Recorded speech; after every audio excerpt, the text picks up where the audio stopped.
શ્રેય કઈ રીતે થાય? જીવને ખબર જ નથી કે શ્રેય શું છે ને પ્રેય શું છે. પ્રેય આગળ પહેલા વહેલા જમણવારમાં શું મૂક્યું હોય તમને ખબર? કાચું ગાજર કાપીને સલાડ. શું કહેવાય?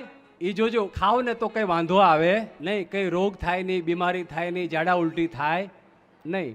પણ માણસ ત્યાંથી બે જ કટકા લે અને ખાવા જાય ક્યાં? જીભના ચટકા જ્યાં આવતા હોય ને ત્યાં જાય. તીખું તમતમતું સારું પનીરનું સબ્જી હોય, પાણીપુરી હોય, એના કાઉન્ટર હોય, એ શ્રેય નથી, એ પ્રેય છે. પ્રેય એટલે ગમે એ, પોતાને ગમે એ ખાય, પોતાની જીભને ચટકા કરે, એને પ્રેય કહેવાય. પણ ઓલું ગમતું ન હોય, ઓલું કાચું શાકભાજી ગમે નહીં, પણ એ શું કરે? શ્રેય કરે. શું કરે?